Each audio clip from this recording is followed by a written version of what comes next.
नमस्कार मेरे प्यारे साथियों, कैसे हैं आप सब? आशा करता हूँ स्वस्थ होंगे। आज हम बात करने वाले हैं दर्जन वाले सवालों को सॉल्व किस तरीके से करते हैं, जो एक-एक नियम के अंतर्गत आते हैं, ठीक है? कुछ ऐसे प्रश्नों को हम लेंगे जो आपको पूर्ण तरीके से समझ में आ जाएँगे, जिससे आप किसी प्रकार के दर्जन वाले सवालों को आप चुटकियों में हल कर पाएँगे। तो लास्ट तक बने रहिए। चैनल पर पहली बार है तो चैनल सब्सक्राइब ज़रूर कर दें। पहला प्रश्न है हमारा कि 1 दर्जन केला ₹24 के आते हैं, तो 2 दर्जन 8 केले कितने रुपए के आएँगे? ठीक है? आपने दुकानदार के पास गए, आपने पूछा केला क्या भाव दिए? तो दुकानदार ने बताया भैया कि ₹24 दर्जन दिए हैं।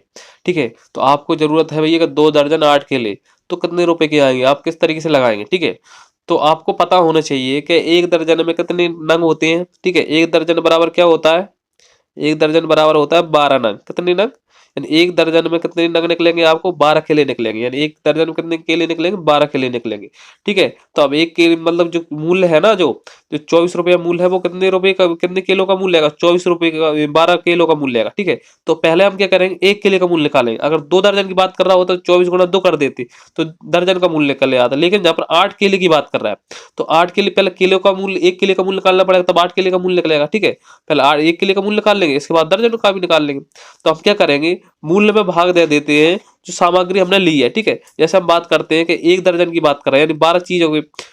ध्यान रखना, अगर 12 चीज है यानी 12 किलो का मूल्य दिया है 24, कितना? अगर एक का दिया होता 24 तो हम सिंपल गुणा कर देते, दो दर्जन 8 किलो में। ठीक है? तो आंसर जाता। लेकिन जहां पर 12 चीजों का मूल्य दिया है 24, ठीक है, तो एक चीज का मूल्य निकाल लीजिए, क्या करेंगे? यानी 12 चीजों का मूल्य 24 रुपये आएगा। ठीक, तो मान लीजिए आपके पास 10 रुपये है, आपको 5 लोगों में बांटना है। ठीक है? बराबर बराबर क्या करेंगे? भाग देंगे ना। इसी प्रकार हम 12 का भाग दे देंगे 24 में, तो 1 किलो का मूल्य निकल आएगा। ठीक है? तो 12 का हम भाग देंगे 24 में, तो कितना जाएगा? 12 दूनी 24। तो 1 किलो आया, वो आपका आया कितने रुपए का? 2 रुपए का। कितने का? 2 रुपए का। ठीक है? अब जी आपको पता है कि एक दर्जन में कितने केले होते हैं? 12 केले होते हैं। और आपको ये पता है 1 किलो कितने रुपए का? 2 रुपए के आ रहा है। तो आप अनुमान लगाएंगे तो क्या हो जाएगा? 2 दर्जन का मूल्य निकालेंगे तो 2 दर्जन 2 इंटू कितना हो जाएगा? 1 दर्जन का मूल्य 24 आएगा, तो 2 दर्जन कितना हो जाएगा? 2 का गुणा हो जाएगा। तो 24 दूनी कितना हो जाएगा? 48 हो जाएगा। ठीक है? तो ये तो 2 दर्जन कितने के आ गए हमारे? 48 रुपए आके आ गए। अब 8 किलो का मूल्य और निकालना है, तो 1 किलो का मूल्य कितना आएगा? 2 रुपये आएगा। तो 8 किलो का क्या हो जाएगा? 8 गुणा 2 हो जाएगा। तो यानी क्या हो जाएगा? 16 रुपये। तो 16 रुपये जो होगा, 48 और 16 जोड़ देंगे हम, तो जो 2 दर्जन 8 केले कितने को जाएंगे? 48 प्लस के 16। ठीक है? इसको जोड़ेंगे तो कितना हो जाएगा? कितना? 8 और 6 कितना? 14। और 4 और 1 5 और 6। ठीक है? तो ये आ जाएगा हमारे 64 रुपए के आ जाएंगे। कितने? 2 दर्जन 8 केले कितने रुपए के आएंगे? 64 रुपए आके आ जाएंगे। चलिए एक और सवाल हम लेते हैं। एक और सवाल है हमारा, एक पेन 6 रुपए का आता है, तो 2 दर्जन 3 पेनों का मूल्य देखिए। यहाँ पे एक पेन का मूल्य दिया है इसमें। ठीक है? एक पेन, एक पेन कितने का आ रहा है? 6 रुपए का। ठीक है ना? अब कितने की कह रहा है? 2 दर्जन 3 पेन। तो हमको अब एक पेन का मूल्य दिया, पहले हमने एक पेन, इसका एक केले का मूल्य निकाला था, लेकिन इसमें एक पेन का ही पैसे मूल्य दिया है, तो हमको ये भाग देने की आवश्यकता नहीं पड़ रही एक पेन।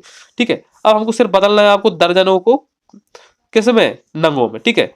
तो जहां पर कितने आएंगे? 2 दर्जन 3 पेन। तो जहां पर क्या हो जाएगा? 2 दर्जन 3 पेन बराबर कितने के हो जाएंगे? यानी 2 दर्जन में कितने? यानी 2 गुणा 1 दर्जन में कितने नंग होते? 12 प्लस 3 पेन। तो कितने हो जाएगा? 12 दूनी 24 प्लस 3, यानी कि कितने हो गए हमारे? 27 हो गए। ठीक है? अब 27 पेनों का मूल्य निकालना है हमको। जब एक पेन का मूल्य दिया है और 27 से निकालना है, यानी कितने को नहीं हो रहा है? 27 को नहीं हो रहा है। ठीक है? तो जहां पर एक पेन का गुणा कर देंगे हम 27, एक पेन के मूल्य का गुणा कर देंगे 6 रुपए। ठीक है? तो जहां पे आ जाएगा हमारा 6 पंजे 30, छकनक 36, 6 7 42 की 2 हासिल 4, 6 दूनी 12, 12 और 4 कितना? 16। तो जी आ गया हमारा 162 रुपया। तो जो हमारे पेन आएंगे ना, 2 दर्जन 3 पेन कितने के आएंगे? 162 रुपए के आएंगे। कितने के आएंगे? 162 रुपए के आएंगे। ठीक है ना? चलिए एक और सवाल लेते हैं। मान लीजिए आपने कोई सा सामान खरीदने गए, आप पेंसिल खरीदने गए। ठीक है? तो पेंसिल 3 पेंसिल, 3 पेंसिल का मूल्य है ना, वो है आपका 12 रुपये। कितना है? 12 रुपये। 3 पेंसिल का मूल्य कितना है? 12 रुपये। और आपको चाहिए कितने? 20 पेंसिल चाहिए। कितनी? 20 पेंसिल। तो इसका मूल्य निकालना है आपको, ठीक है। 20 पेंसिल का मूल्य निकालोगे आप, तो किस तरीके से निकालोगे? देखिए यहाँ पर 3 पेंसिल का मूल्य दिया है 12 रुपए। मैंने आपको बताया था जो सामग्री दी है उसका भाग हम किस में दे देते, मूल्य में दे देते। तो एक मूल्य यानी एक सामग्री का मूल्य निकल आता है। एक सामग्री का निकल आया है तो आप चाहे 10 का निकाल लो, चाहे 20 का निकाल लो, आप आसानी से निकाल सकते हैं। तो जहां पर देखेंगे 12 में हम भाग देंगे कितने का, 3 का, तो कितना हो जाएगा, 3 चौके 12 कट गए। तो जहां पर 4 रुपए आया वो एक पेंसिल का मूल्य आया, कितने आया, 4 रुपए कितने का, एक पेंसिल का है। अब 20 पेंसिल की बात कर रहा है, तो यहाँ पर क्या हो, 20 गुणा, जब एक पेंसिल कितने रुपए की, 4 रुपए की आ रही, तो 20 पेंसिल यानी 20 गुना हो गया, ठीक है मूल्य। तो 20 गुना हो जाएगा यानी 4 कर देंगे हम, यहाँ पर हो जाएगा हमारा 0, 4 दूनी 8। तो जहां पर जो 20 पेंसिल आएंगी ना वो कितने की आएंगी, 80 रुपए की आएंगी। कितने की रुपए की आएंगी, 80 रुपए की आएंगी, ठीक है। इस तरीके से हम क्या निकालते हैं, जो दर्जन वाले सवालों को हम सॉल्व करते हैं। तो मैं आशा करता हूँ आपको अच्छे तरीके से समझ में आ गया होगा किस तरीके से हम सवालों को सॉल्व किया जाता है। अगर वीडियो पसंद आई हो तो लाइक, शेयर और चैनल सब्सक्राइब जरूर करें। मिलते हैं नेक्स्ट वीडियो, तब तक लिए जय हिंद साथियों।